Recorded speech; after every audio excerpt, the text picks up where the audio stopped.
Hi, I'm Rahel Philipose and you are listening to Three Things, the Indian Express News Show. In this episode, we discuss why the central government withdrew the allocation of 1,44,000 houses from about 24 states and union territories under the Pradhan Mantri Awas Yojana-Gramin. We also talk about a shift in India's approach to food security challenges since the pandemic. But first, we talk about the end of an era in Kerala.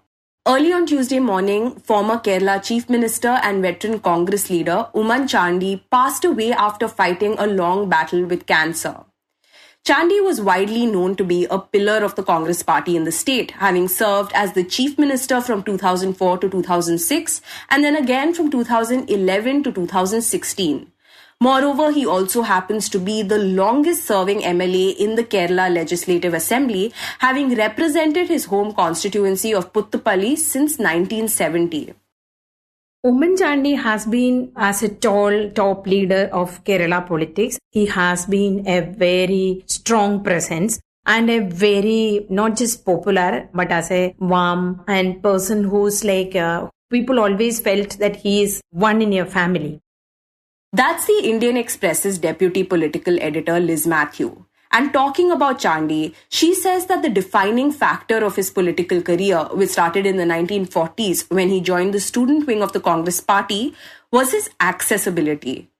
Liz describes him as a people's leader who made sure he was always available to his constituents. So, Oommen Chandy was from the south part of Kerala, central plus southern part of Kerala. So, he was representing Puduppally, where he was known as just your neighbor. So, they used to call him Kunjunya, which means tiny babies type. This very affectionately, he used to be called Kunjunya. And he kept winning from the seat multiple times. She says that under Chandy's leadership, the Kerala Congress witnessed a significant rise in its political influence. From the initial years of his career, he worked shoulder to shoulder with senior party leaders like K. Karunakaran and A.K. Antony to build a mass base for the party. And on top of this, he also helped the party tide over multiple crises in the state, including the ISRO spy case that rocked the Congress party in Kerala. But despite being such a force to reckon with in the southern state, Liz says that he was known to be uncomfortable in the power corridors of Delhi. In Liz's words, he was an out-and-out Kerala man. In Congress, you going to Delhi it's the essential part of it is like any leader. We are going to high command. That used to be that any top leaders, any senior leaders, usual line, and there's frequent visit to ensure that because how the Congress culture and the Gandhi family. So this frequent visit to 10 Janbat. Oommen Chandy was one, that way he was not like that. He was very different. He would never want to come to Delhi unless it is very necessary. Even in the party, if there is a top level meeting where he had to be there, like in the last minute when the tickets had to be distributed, or when he was the chief minister to meet the prime minister or the ministers when it comes to the state's need, and if possible, he'll go back on the same day. He will see whether there is a flight in midnight. He doesn't mind losing sleep or something. He will just go back. He would never want to be away from Kerala. He was an in and out Kerala man. He is somebody who would love to talk in Malayalam, who would like to be with the Malayalis and the supporters of him. Liz says that people who knew him respected him for his kindness and generosity, something that she herself experienced during her interactions with Chandy.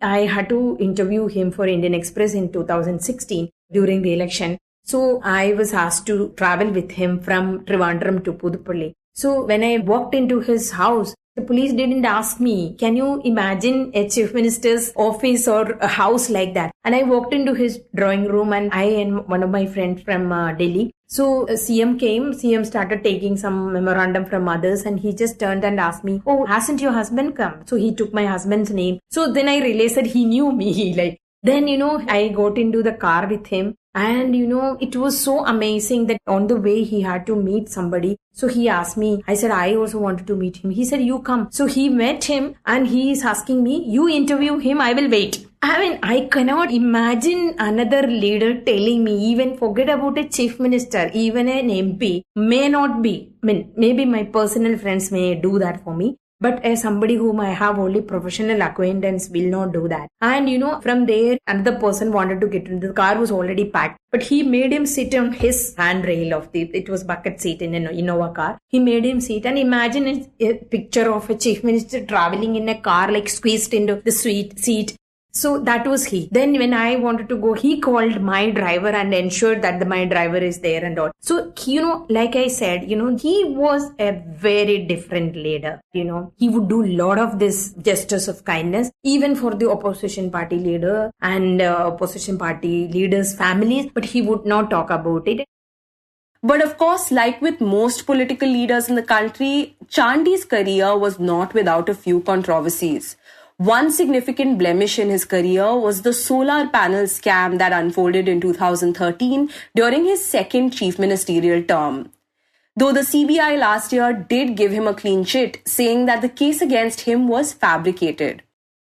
So that cleanliness part, that clean political image he had is some kind of got damaged in the last term during his last days. And those charges, against the UDF government under him, in a way may have affected the government's failure. The party's failure in 2016, party could not come back to power. Kerala, as we know, that had been, alternatively sending people like either LDF or UDF, but the Pinarayi Vijayan returned to power, breaking this record. I went to cover that election in 2016 from northern Kannur down to Thiruvananthapuram. I could see that he was extremely popular. No one would say anything against him. Despite the allegations and all, people wouldn't like to. Even the opposition leaders were very reluctant to talk about anything directly personally attacking him. If there is any personal attacking, I remember Vijayan himself was telling us one day, he himself has told his partymen not to personally attack him. So that was there, but even then these charges of course became little kind of a spot on his pure white clothes. But despite the controversies, Liz says Oommen Chandy remains one of the state's most loved political figures. And she says it is unlikely for there to be another like him in the state. Today's Chief Minister, Pinarayi Vijayan, may be a decisive leader. He may be a strong face. He may be taking decision without. But that endearing face of a Chief Minister or any leader, I don't think any leader, Mr. Tharoor is from the Congress. He is popular and people have an affection for him. But that also in awe, it's kind of awe. But Oommen Chandy was it was pure love. The people, irrespective of their caste or age, even children used to love him. But Mr. Vijayan can never have that. So that kind of politician, that era, I have been covering the politics for 27 years. I am almost sure that I am not going to meet anybody like Oommen Chandy in future. Somebody who will be so simple, so down to earth and, so caring, and every meeting, every encounters he would make very warm. So I think that kind of politician era is over.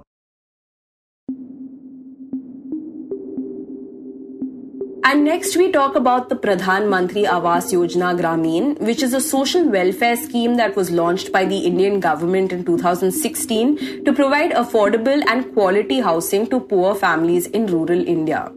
And at present, the government has set a target to provide houses to all the eligible beneficiaries by March 2024.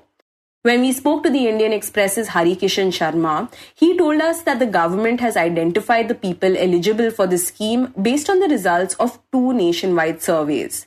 First is the socio-economic and caste census of 2011, and the other one is the Awas Plus survey, both of which are conducted by the central government. So these are 2 data sets from which the government came to a conclusion that we require to construct 2.95 crore houses to provide houses to all the needy families. Now, based on these surveys, the central government allocated a certain number of houses for each state depending on their need. And the states were required to first sanction the house to the eligible beneficiaries, then release the money to those families, then see that they are constructing these houses in given period of time.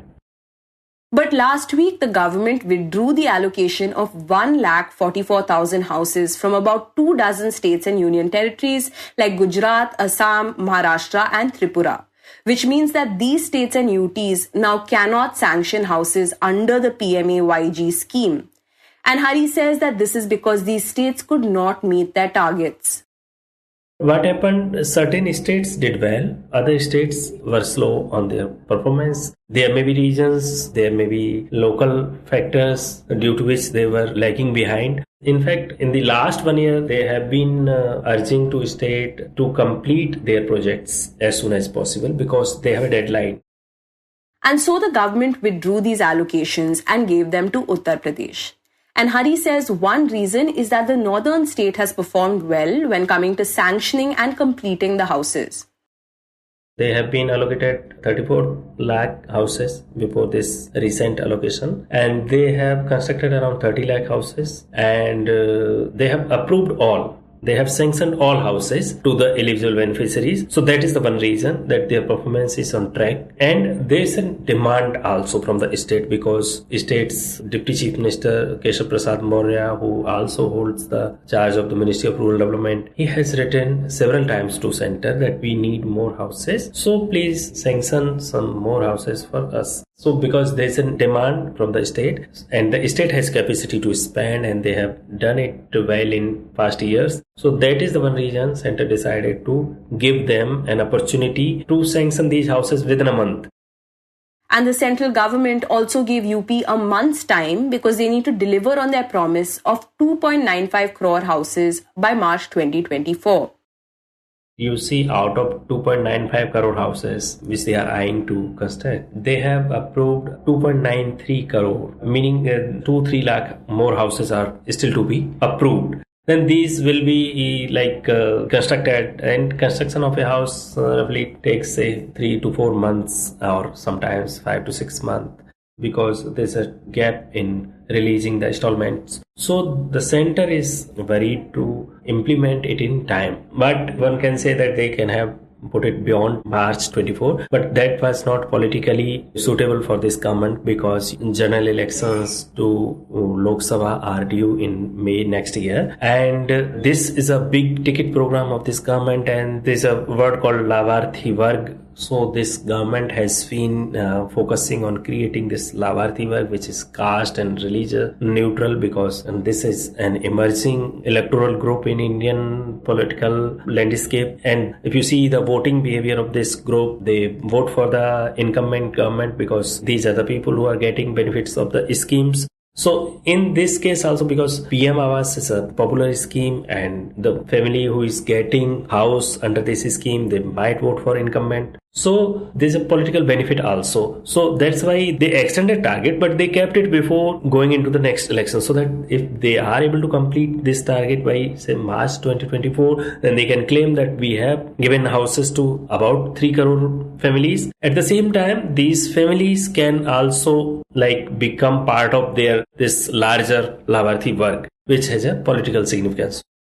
Now, as we have discussed before, the government came to know that 2.95 crore houses are to be built for the rural poor based on nationwide surveys. But now that the government has decided to withdraw almost 2 lakh allocations from about 24 states and UTs, Hari says that many genuine people will be left without access to houses.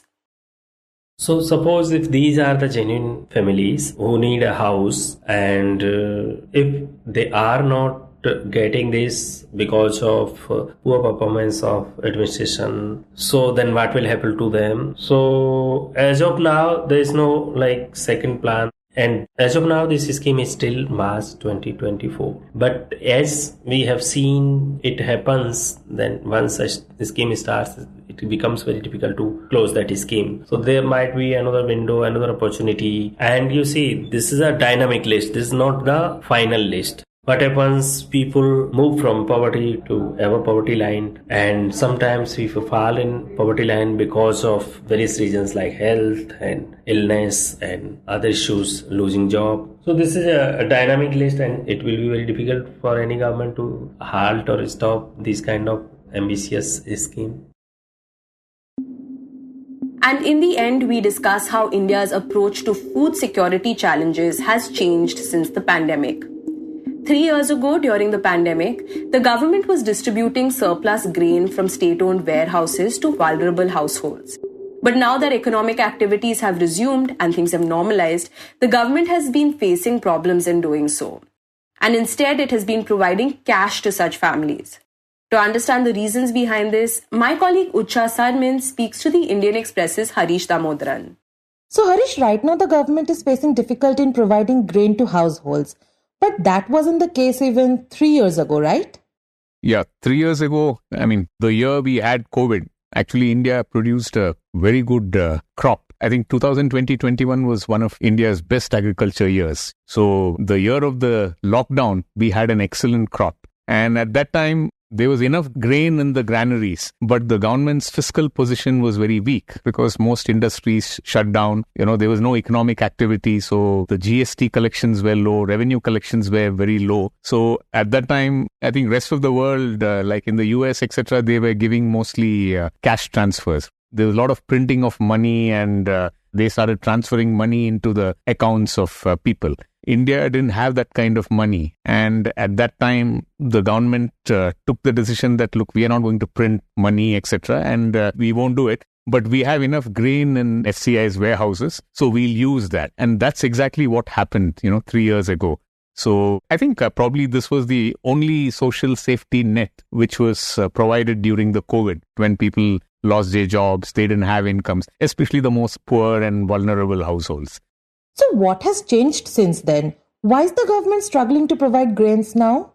Well, I think last 2 years we have had not very good crops, whether it was wheat, whether it has been rice, not rice as much as wheat, because our crops weren't very good. The government couldn't procure much grain. And our godowns, they're not really bursting at their seams like they were earlier, right? So there's no much grain to give out free. So that is one reason. And the second reason also, yes, the current stocks are more than adequate. I think it's about something like 1.7 times more than the required minimum. But we don't know how the stocks are going to be down the line. Like, for example, right now, this is the time when farmers are planting rice. And yes, Delhi has had a lot of rains, right? Shimla has had a lot of rains, Himachal, Punjab, Haryana, etc. But there is a very large rice growing tract, which stretches from Bihar, Jharkhand and West Bengal right up to Odisha, Telangana, Andhra Pradesh. They haven't received too much of rains. So government is not sure what would be the rice crop like.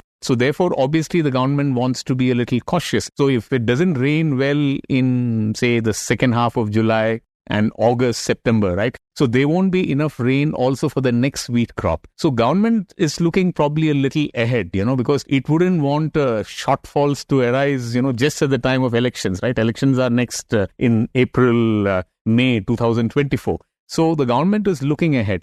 Right, and do we know how the government is responding to this situation? So I would say that the current situation is that we don't have overflowing granaries, but the treasuries have totally replenished, because I think last year we had GST growth of something like, about 22% growth. And this year also the revenues have been good because economic activity is back in full flow, right? So there's no shortage of money. And today, there's no distress situation per se, right? During COVID, it was true. It was distress. But yes, so obviously, ahead of elections, all governments would want to give more grain, right? But if there's no grain, what do? So therefore, you give cash. Right. And Harish, how do we see this shift, these cash transfers affecting the Indian economy? Well, giving cash is inherently inflationary, whereas giving grain is not inflationary. Generally, when you have more money chasing fewer goods, it produces inflation. So one reason why we are seeing persistent inflation in the US, etc., right? Because the governments then, during the pandemic, they printed a lot of money so that liquidity is still there. So that is why you are seeing inflation which is very persistent in the West. Whereas in India, there has not been that kind of inflation. So India took this, it was some kind of a judgment call that the Modi government took a judgment call that, look, we don't have money to offer. Okay, but today, yes, there is more scope for money. And I'm sure in the run-up to the elections, you will see more splurging by the government. You can expect maybe starting off with August 15th. Let's see what the Prime Minister announces. So maybe what Karnataka has started, what Siddaramaiah government has started by giving cash instead of grain. You may find, down the line, maybe till the run-up for the election, you'll start seeing more money. And since the revenues are all looking up, so probably the governments will have the temptation to spend more money. You were listening to 3 Things by the Indian Express. Today's show was hosted by me, Rahel Philipose, and written and produced by Utsa, Sarmin, me, Rahel Philipose, and Shashank Bhargava. It was edited and mixed by Suresh Pawar. If you like the show, then do subscribe to us wherever you get your podcasts. You can also recommend the show to someone who you think will like it. Share it with a friend or someone in your family. It's the best way for people to get to know about us. You can also tweet us at Express Podcasts and write to us at podcasts@indianexpress.com.